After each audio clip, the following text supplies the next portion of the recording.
Can you clap properly? I'm going to apply for a mortgage in his house. It will help my application. Thank you. Thank you. Good morning. Can I have the presentation, please? Okay. Sorry, I have to apologize. My voice is a bit hoarse because I think there's a bit of flu going around. Is the presentation on? Okay. All right. First, I think whilst they're doing that, let me join all of the goodwill messages to thank my brother for your continued resilience in organizing these workshops. We've spoken a lot over the last 3 months, and each time we meet, I leave thinking, why is this man putting himself through this pain? It's a very big lesson to some of us because you don't have to do it, but you're doing it nevertheless as a contribution to the society, and we are very proud of you. And for those of you who may not know, this is the second event that is organized this year alone. The third one, actually, okay, the third one. Okay, so I missed one. I think the last one was around the Cooperative's housing, so a huge amount of effort. I've been asked to speak about collaborations and the imperatives for collaboration and effective housing delivery. It's interesting because this is actually an aspect of housing delivery that has never really crossed my mind. I've talked about finance, I've talked about capacity, institutions, but when the topic was suggested and I started to look into it, it grew on me about actually how this could be one of those missing nuggets in terms of doing what we need to do for housing. So I hope this works. Right, okay. Oops. Right, okay, so let's start here. Once we're all here, the challenge of housing, particularly for Nigerians on low income, hasn't stopped.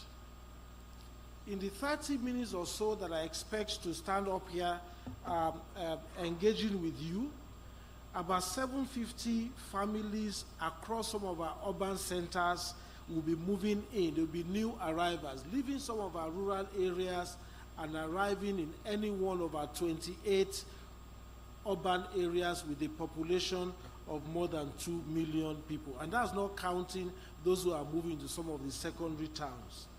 Of those, about 250,000 families by the end of this month will be looking for where to live. Okay? And for most of those people, they will only find a place to live not in decent, affordable housing, but on the edge of our cities in informal settlements that they have made for themselves. That is where we are. And that is a dynamic that is going on. And the reality of that is that the challenge of housing is real. And one of the key things that happens in seminars like this is that it can sound theoretical.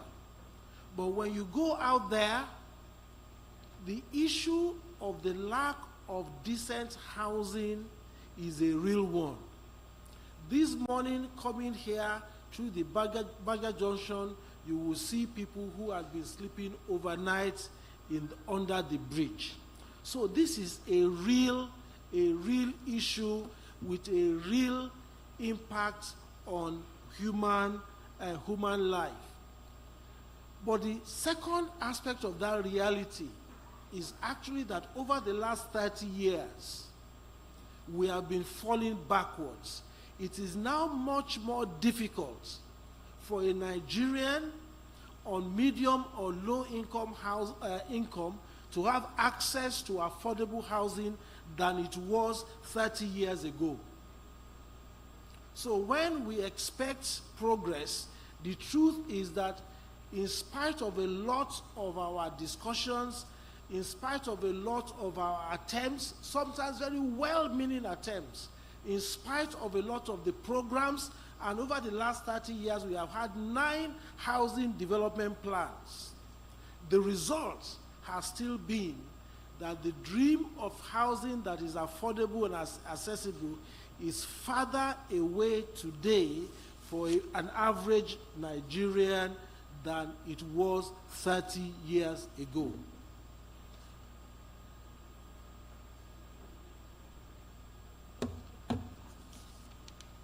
I don't want to send anybody into depression, but the truth is also that the future is scary.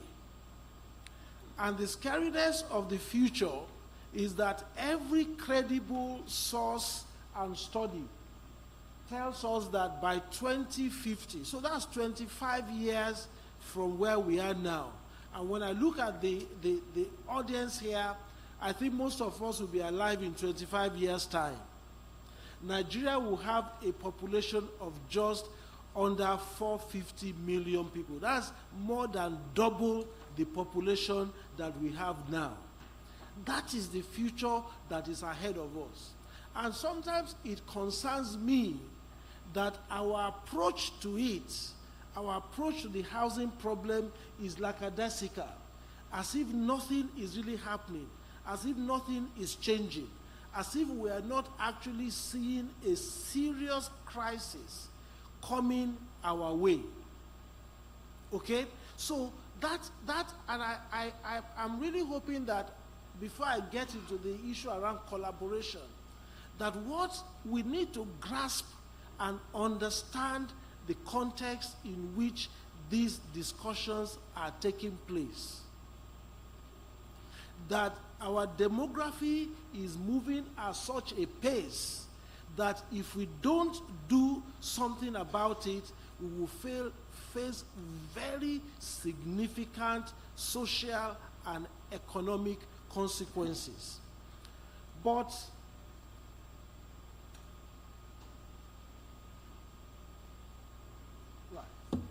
the future is in our hands. The future is in our hands. I totally applaud a lot of the initiatives that both the present government, the past government, and the ones before them, all of our various governments have put in place. I also applaud the extremely hard work that some of our institutions, some of whom were here yesterday, continue to make. Okay? But the truth, if we are to tell ourselves that, is that they are not enough. We still pride ourselves in issuing 10 mortgages and 50 mortgages and building 1,000 houses. We're not even scratching the surface. What is required is a single-minded approach to a large-scale housing problem. And yes, it's going to cost money, but the cost of not doing it is far significantly higher than the cost of doing it. And over the yesterday, and I'm sure today, you will hear a lot of the reasons and why we have not been able to make the gaps around the housing deficits. You will hear a lot of issues around land. There's a lot about finance yesterday. And I think all of those are legitimate, because it would be silly to assume that there's only one thing that needs to be done to achieve the goal of ensuring that Nigerians, particularly those ones on low and medium income, have access to a housing that they can afford. But today, I just really want to speak to one of them that is often missing in discussions. And even when it is mentioned purely in passing as something that it would be nice to do. As I began to consider the issue of collaboration as a vital lever for delivering on our housing ambition, it began to grow on me that this is an area around which we need to put a significant focus. And I think that as we rise from this conference, it is critical that we urgently do something that is practical around ensuring that there's a culture and practice of collaboration around all of the many aspects and players in the housing value chain that we have. But I will talk a lot about that. And the principle is this, that it takes very many people working together to carry us from where we are today to where we need to be. And that is really going to be the subject of what I want to talk about today. So, what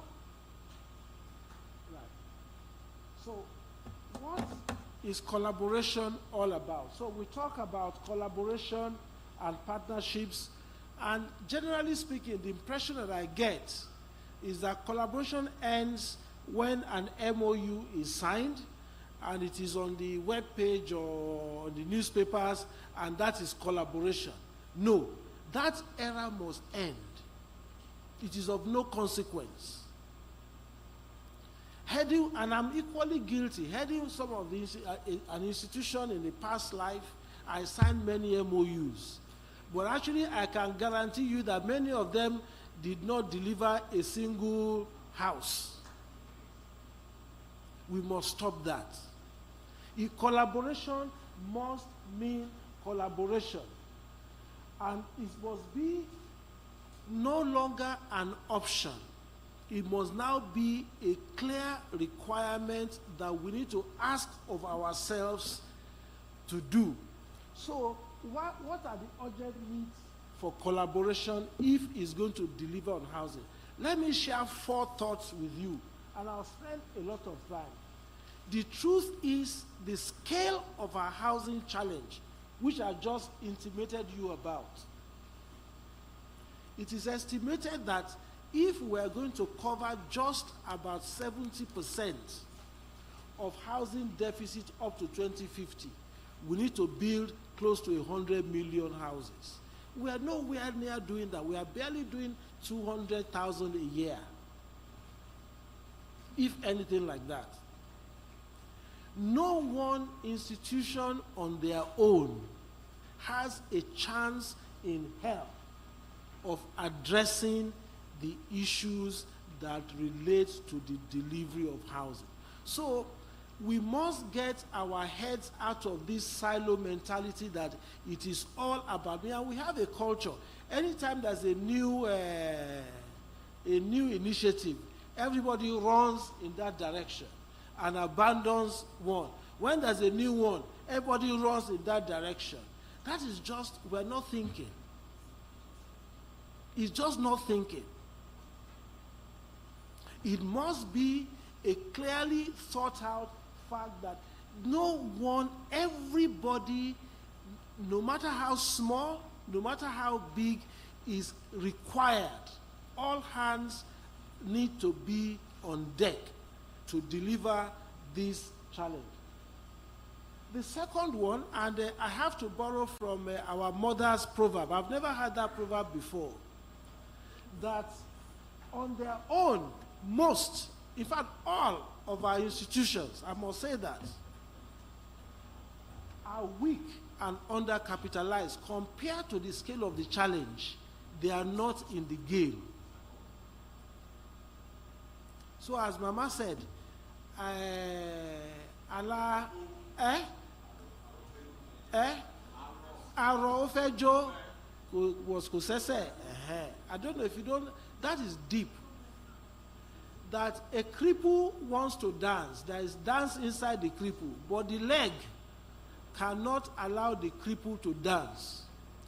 I have zero doubt about the intention of many of the players in our value chain, but they don't have the leg to do what they want to do. Let me start, and allow me if I offend, but I think we need to start speaking the truth to each other. Let's start with the mortgage banks. Since I belong to 3 of them and I chair one, we have all of our mortgage banks in Nigeria. None today can say that they have issued 500 mortgages this year. None. None. And we have developers. So before we came here, I just did a little search on our competing countries. South Africa, Egypt, Kenya, Morocco. Then for interest, I added Rwanda, a small country, to it. Every one of them have mortgage firms that are issuing more mortgages than any of our mortgage banks. They are willing to do it, but they can't do it. They are too weak and they are undercapitalized to do it. Not their fault. That is just the reality. Then let's take our developers. Okay? How many developers do we have in Nigeria that are consistently, year on year, completing 1,000 homes? Every year. Not you did one this year and another one in 3 years' time. As far as I know, and I think I've been in this market for about 15 years, lending to pretty much every developer that I know, I don't know anyone that exists. So, Arofe Joe, Ijo wa no aro, they can't. They don't. So, when we talk about financing, one of the reasons financing cannot go in that direction is that they are too weak. But yet on this continent, I'm not talking about outside this continent, we have the likes of Al Umrain in Morocco that has been doing 9,000, 10,000 homes consistently for the last 13 years, every year. And you have similar agencies in Egypt. You have similar agencies now, Alvida coming, Mivida coming out in Nairobi. So, given that situation, there's an urgent need for collaboration. So, 3 small sticks coming together makes a strong hand. Okay? The thing has disappeared. What happened?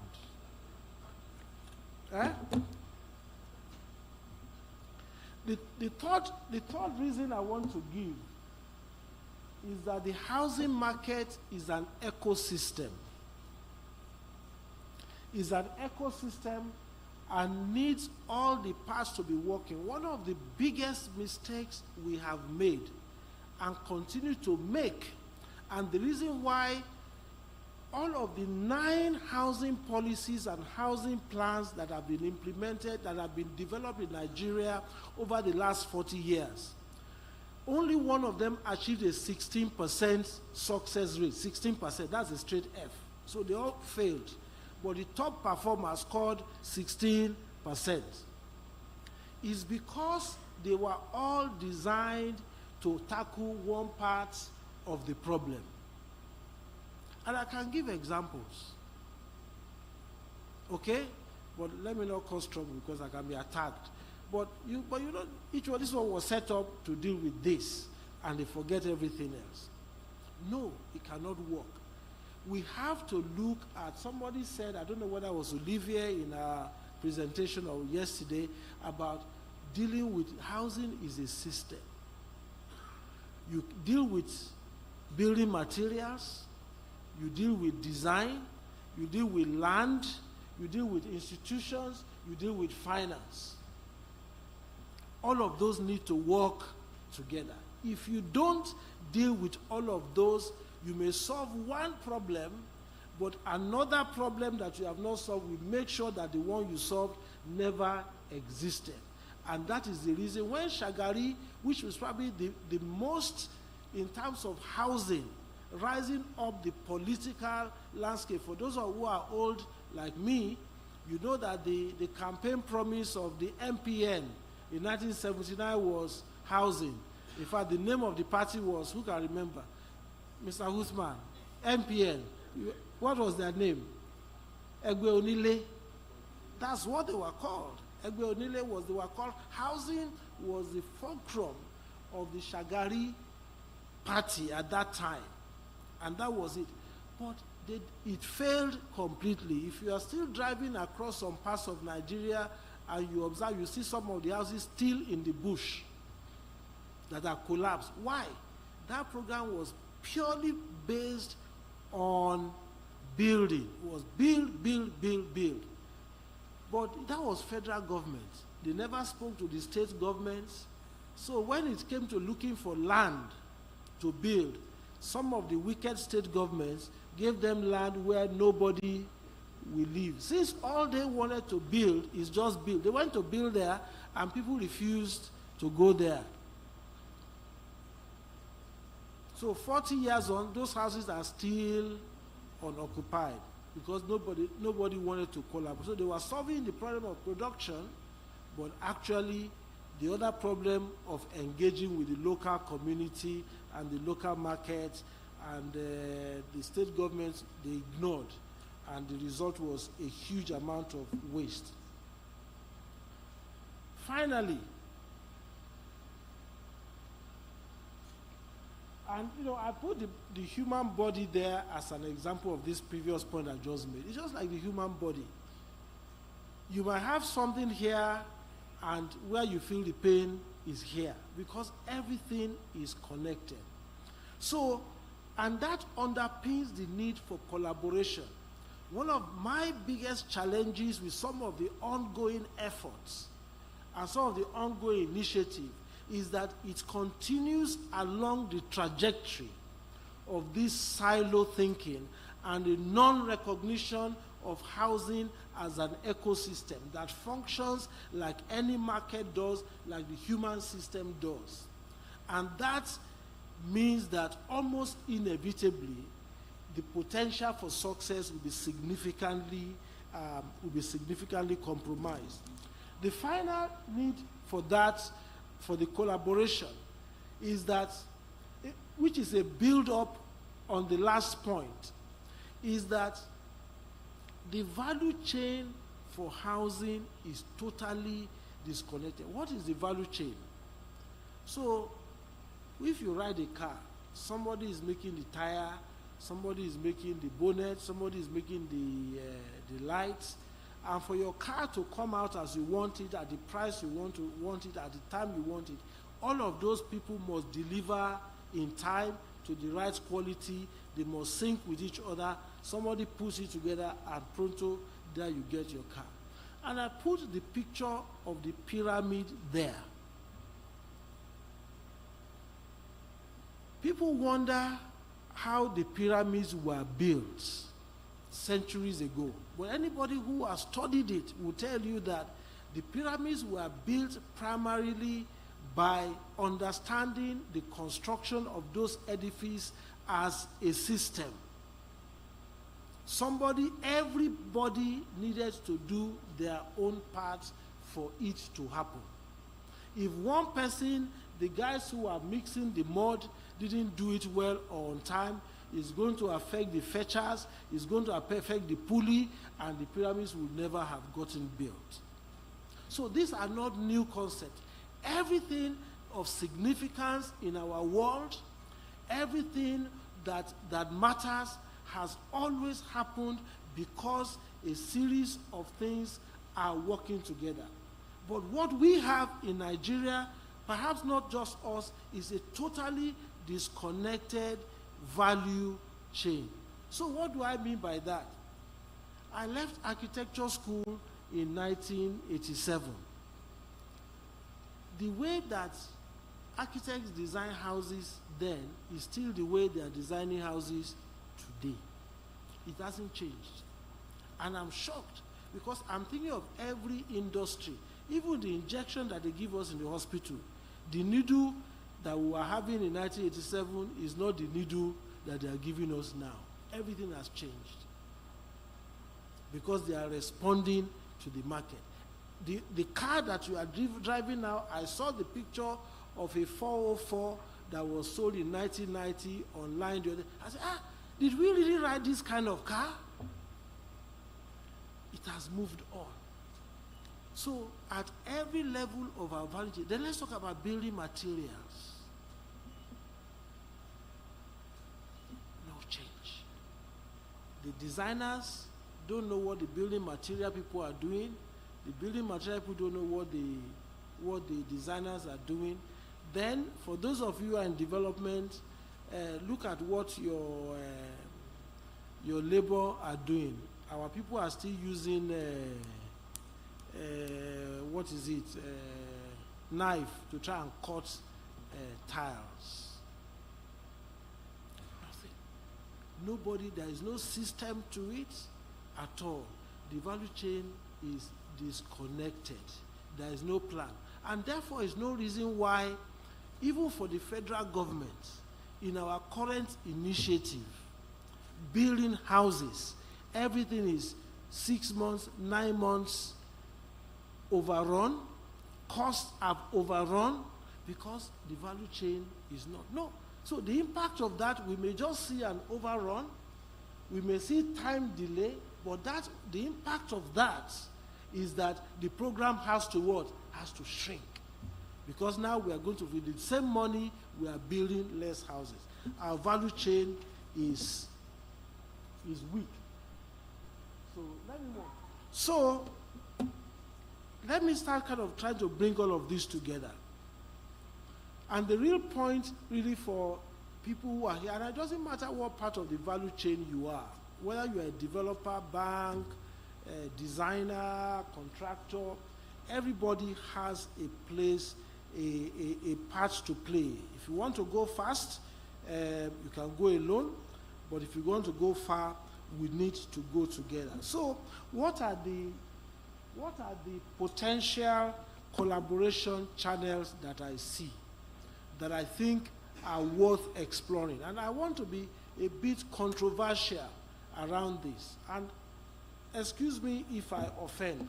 So the first one is our existing housing institutions. Yesterday, the group head of Federal Mortgage Bank, when I asked him, what will it take? What will it take for Federal Mortgage Bank to go on from issuing probably a couple of thousand mortgages, if that, to 25,000? He says capital. Okay. But capital is not a problem, because Murphy has just raised 1 trillion, they are looking to raise 1 trillion. Family Loans Fund is doing his own. FA, everybody is doing their own kind of thing. We need to look at what are the potential for all of these people, because it's actually our money, it's not their money. What is the potential for them working together? We must stop this idea of empire and wasteful but also damaging competition. And it's because I say this, and I honestly wish that we all get it.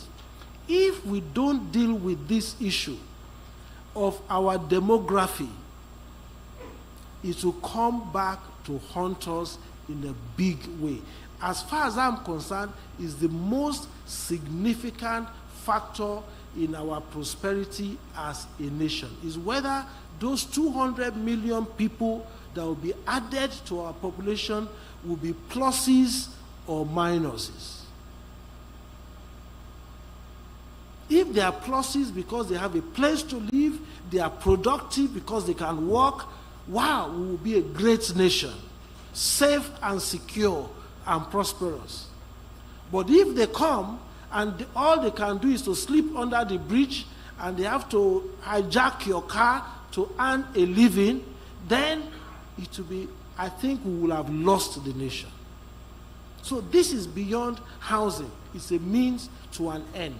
So when we talk about the issue around people, it's not personal. It is about there's a national emergency, a national urgency to consider that possibility. The second channel is states and federal government. So we have entered this habit since the 70s, that the federal government decides a housing program. I hope I can say it. So we have now have the Renewed Hope housing program. But the states, what's that? Nobody. But which is crazy, because our law is clear. The states own the land. Or is it the intention that we want to build the houses on air? So there is no dialogue. Sometimes it's because of party, sometimes it's personal. No. For the sake of all of us, that must stop. We are a federation. Even I will go as far as our local government, our state governments, and the federal government must work together to make one of the biggest. I gave you the example of the Shagari housing scheme, which is perhaps the biggest national housing program to date. The party pretty much put all its eggs in that basket, and it failed. It failed. We need to learn from that lesson. We need to involve the owners of the land. And if I can add to that, we need to involve the communities. As Mama has said, the governor may own the land, but the state, but the community, they own the community. We need to work together. Collaboration is key. I know that even the current program is facing significant challenges outside of Abuja, for example, because of land issues. Where is the collaboration to make that happen? The third channel that I see is the town and gown, I call it. And I already alluded to that I don't know of any other significant field of human endeavor where there's been no significant change over the last 40 years other than building construction. You go to a typical building site, they are still building today the way that they were building 40 years ago. Yet, we have 37 faculties of building in Nigeria today, with hundreds of professors of building and building technology. What is going on? How come there is no link between? So we're talking about affordability was a major issue, and it still is.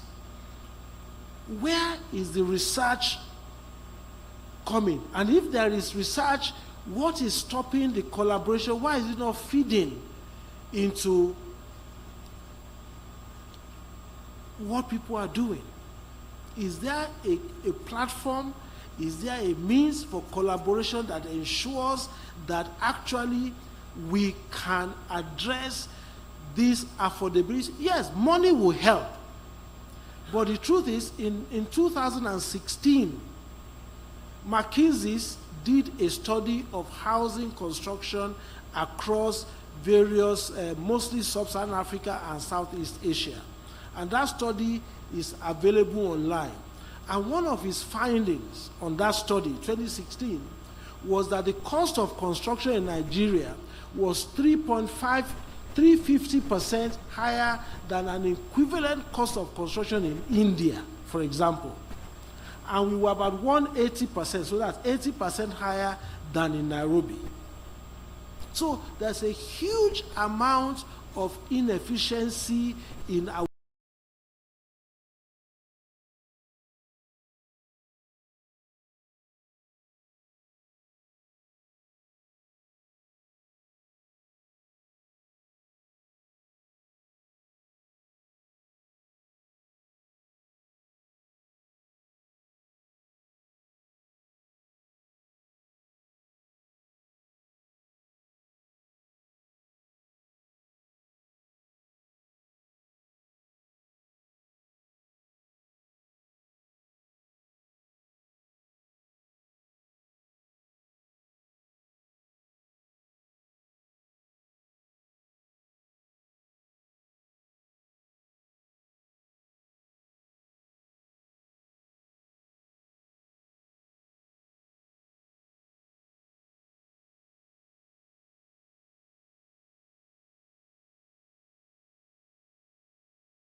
involved in artificial intelligence yet. But the world we are living is moving fast. We are in the most, currently, the world is changing at a rate that has not been seen since the 1700s when we had the Industrial Revolution. And is not waiting. Is not waiting. We must catch up with it. Technology and the work that we do, we must step up, and engagement with technology is critical. I talked about industry, collaboration, construction things. You know, I said earlier, and I know my brother Malik is here, but let me say it. The truth is, and I'll say it in terms of financing, that a lot of our developers are not fundable. No, they are too small. They have no capital, very little equity of their own. So for any reasonable, not desperate lender, it's unlikely they will be